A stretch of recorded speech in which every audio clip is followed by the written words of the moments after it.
So guys, I don't know if you care all that much, but there are spoilers for this film in this review. So if you don't want to end up like a washed up 90s action star in the 21st century, go out, watch the film, and come back.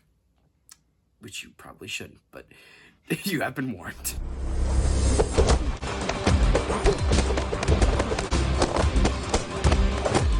Hey guys, I'm your host MHG, and welcome back to another episode of Quips with Steven Seagal. This time, Steven Seagal is... I still love my country, I still love my family, and I'm still an honorable man. I'm just setting the record straight.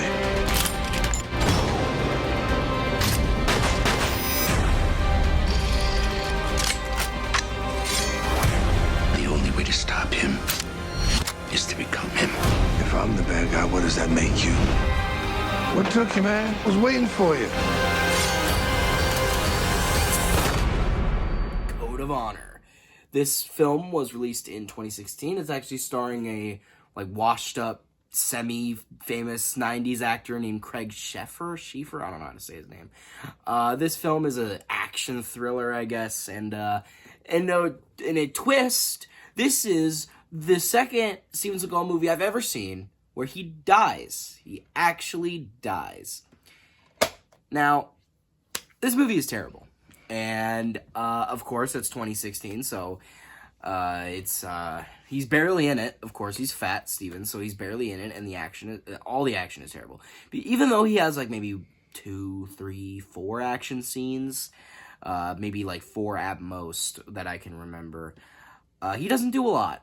Of course, since it's modern Steven Seagal movies where he's in, maybe a few scenes here and there. But of course, he has to be the focus of the film, even though he's barely in it.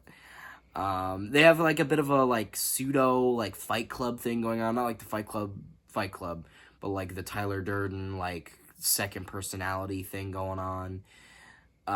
Except it's not nearly as well written. It's not nearly as clever. It's not well disguised into the story.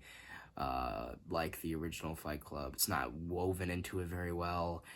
There's hints, because obviously if they tried to put hints that maybe Steven Seagal was just in Craig's head, they would have just been punches to the face. Would have just been completely obvious, because this movie is not well written.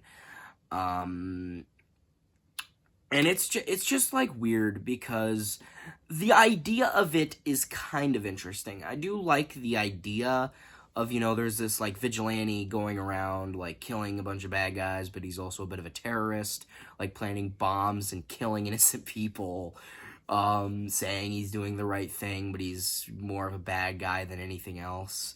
Kind of like a even worse Punisher, but it's also, there's a factor of maybe a government agent that was sent to deal with him may have actually been the vigilante all along, and the guy that he's chasing is really all in his head. He was his commanding officer, his mentor back in his military days that died a long time ago, that is still trapped in his head,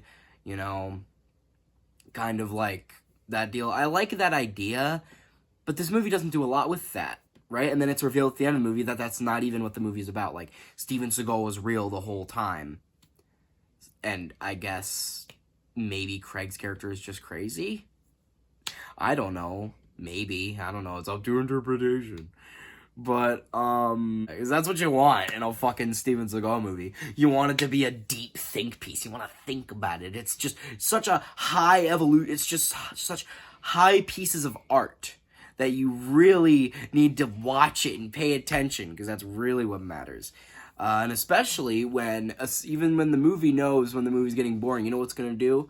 You guys know the age-old Steven Seagal fashion, titties! We need more titties! We need strip club scenes, and we need scantily clad women. We need a female character who is literally just in the movie to basically just be eye candy. Because it's a Steven Seagal action movie, and you can't have it without women being treated like eye candy the entire time. But, yeah, the movie is that like, incompetent that it can't even competently write anything. Like, the dialogue is terrible. I remember I saw there was this thing, I don't even remember what the fuck he was talking about. He was this, like, underboss, like, goon, basically, or, like, henchman of this big mob boss, and he's like, he killed everybody and disappeared. Weird. Okay, and then he pauses, he, like, looks to the side, says weird, and, like, pauses for, like, 5 seconds, and then goes back to what he's talking about. Is that a hint? Is that the hint that you gave that maybe Steven Seagal isn't real? What kind of hint is that? That's like the only hint they give in the entire movie, and it's really awkward, and it's really stupid, and it's funny. I don't think it's supposed to be funny, but I mean, this movie plays itself pretty straight, even though it's terrible. Like, Steven Seagal can barely move at this point. And I just think it's really, really, really funny, because if you listen to, like, what the director says, he's like, he's still got it, he knows all about these guns, he's got his martial arts, his fighting skills, his Aikido bullshit, and his hands are still lightning fast, is a quote directly from the director. And it's just like, the movie that made Steven Seagal want to have this director make his movie was Guns, Girls, and Gambling. A movie called Guns, Girls, and Gambling, no shocker, is what got Steven Seagal to want to make a movie with this guy. What do you know? It's Steven Seagal's 3 favorite things to have in a movie. But here's the thing. This film's action is awful, because even though Steven Seagal barely has any action scenes, it doesn't matter, because it's like the dude in this movie, the guy in it, he's like fucking 56. He is old. I believe he is like older than Steven Seagal in this movie, or at least maybe around the same age, right? I don't know how old Steven Seagal was in 2016. Maybe you can inform me, but 56. This man was 56 years old. So, of course, a 56-year-old man, unless you're like a fucking Mexican luchador who can still fucking dive off the top rope and shit, at the age of 56, you can't do that shit unless you're a wrestler in Mexico. But, or just a wrestler in general. They got long lifespans with wrestling and athleticism.